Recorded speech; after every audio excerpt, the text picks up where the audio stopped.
Hi everyone, it's Jerry. Let's have a look at a game that was played in 1967. This was held in Tunisia at the Sousse Interzonal. On the white end, Bobby Fischer, and he's paired against Lhamsuren Myagmarsuren, player who won the Mongolian Chess Championship in 1965, earned his international master title in 1966, and he'd go on to win the Mongolian Chess Championship 3 more times, 1980, 81, and 82.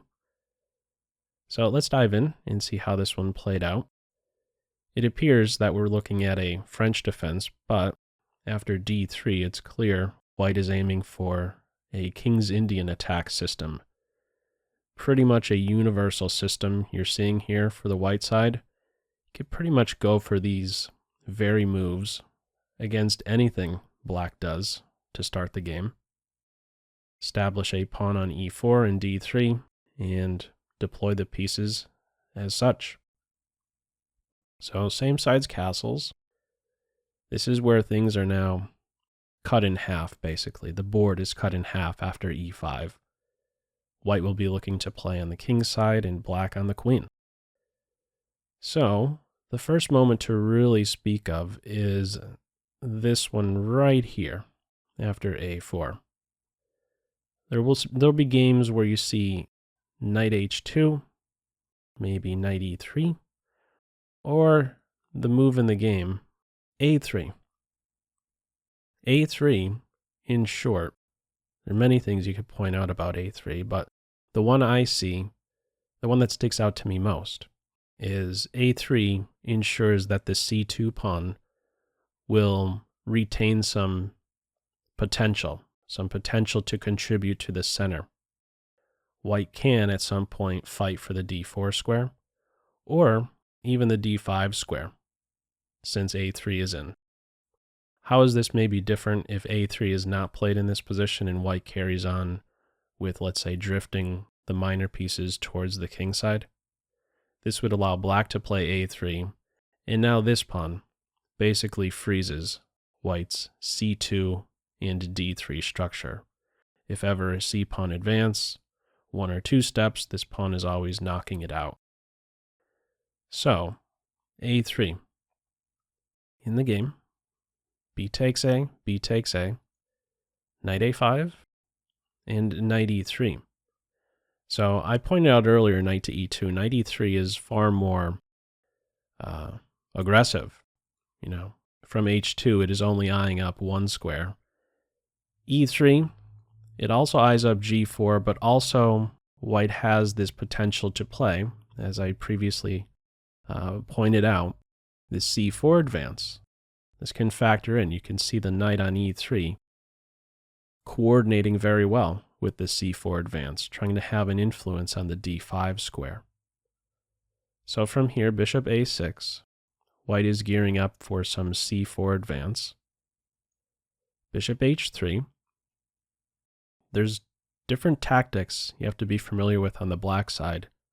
Now that the bishop is pointing at e6, there's possibilities for a capture on d5 with then e6. So for example, if black routinely just makes a queen move connecting rooks, there's already a tactical shot knight takes d5. And then you could push, hitting the knight, hitting the queen. You'll get the material back, and this position is cracking open on the king side. And guess who's not there to help defend? These guys are committed to the queen side. So, something to note, stay clear of the c7 square for sure. And from here, black parries this idea of a capture on d5 with e6 by giving the knight a shove. So it goes back, f1, knight b6.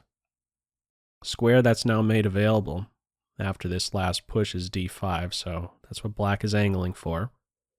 Knight g5, knight d5, bishop d2. This bishop is doing a very good job in not only negating the knight, but tying down the queen. Now has a role watching over the knight.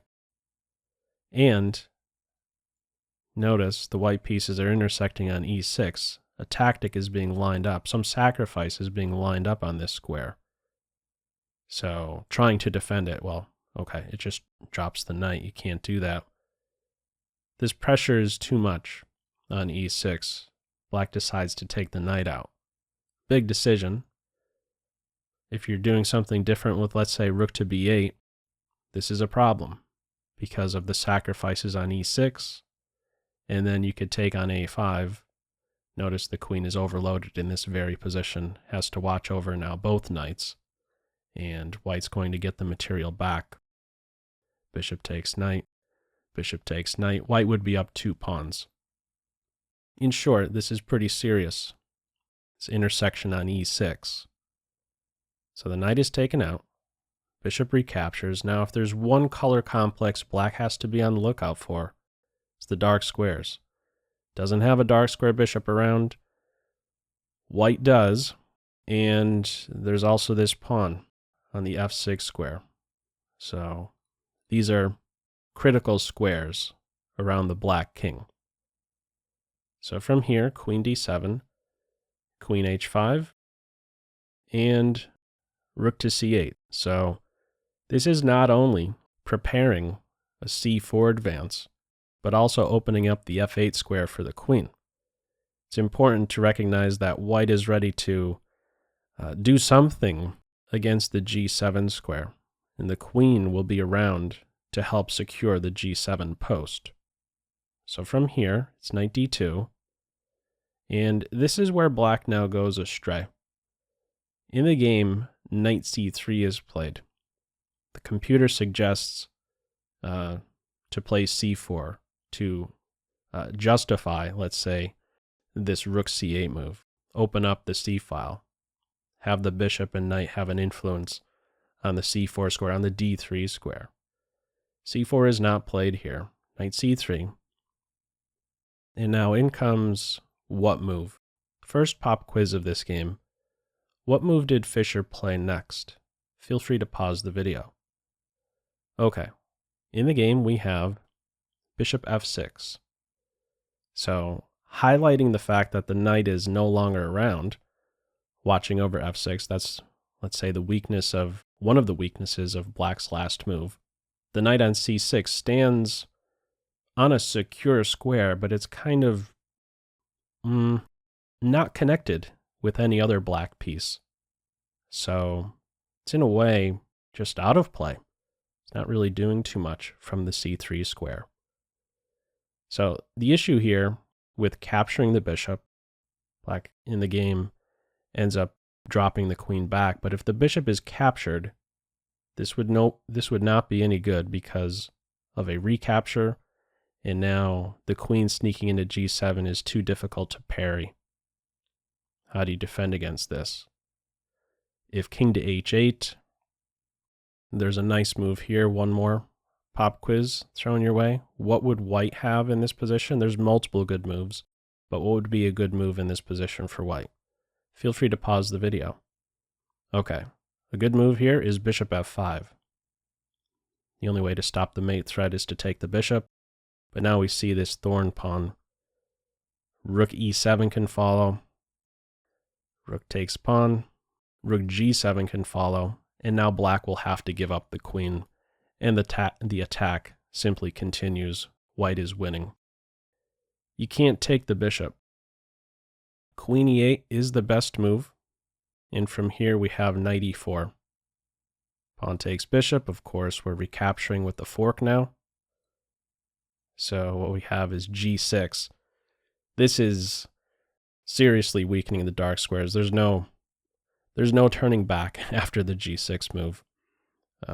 One of the better moves is considered, well, at the moment, maybe given more time it'll change its mind.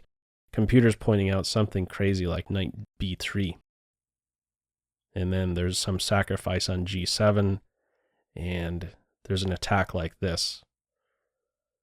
Queen h6, lining up knight f6. This is winning for white.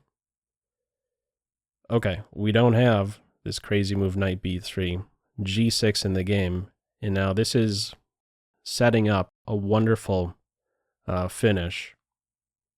Let's see how this is prepped. First, queen g5, knight takes knight, rook takes.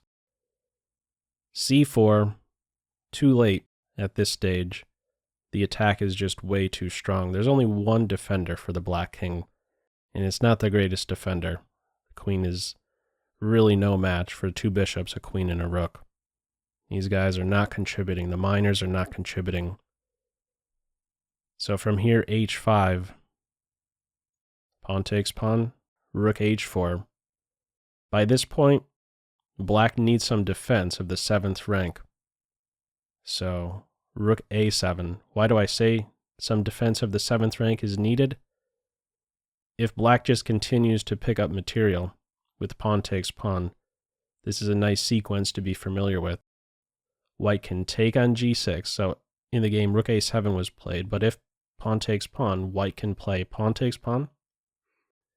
If the recapture with the h-pawn, that's mate. And if you take with the f-pawn, white can smash through with this sacrifice, and then give mate with the queen and bishop on the g7 square. So that's the tactical sequence black is defending with this next move, rook a7, preparing to meet pawn takes pawn with f takes, and the rook is there. The king doesn't have to recapture. From here, bishop g2, and we have pawn takes pawn. This is setting up a wonderful finish now. If you'd like to, go ahead, pause the video. What sequence did Fischer go forward with next? Okay. In the game, it is not pawn takes pawn. In fact, this would be winning for black, because black is there to recapture and the defense is there. We're going to shortly see the point behind white's last move, bishop g2. The winning idea here, queen h6. Only one way to stop the mate on g7. Queen f8. One more pop quiz in case you didn't get it one move ago. What would white do in this position? Feel free to pause the video. Okay, here we go. One more move and black resigns. Queen takes h7. Game over. Black resigned here. It's mate in 2 moves. The queen must be captured. This would lead to pawn takes pawn double check. If the king goes to g8, that's mate. And if the king takes the pawn, we're seeing the point behind bishop g2. Bishop e4 is now available for checkmate. This is a very nice sequence to be familiar with, because I've had plenty of my own games occur where, you're trying to do something along the h-file, you have some battery, your opponent takes a step up one way or the other with a major piece, preparing to capture away from the center in order to open up that 7th rank defense. You'll notice something here, the patience with this tension.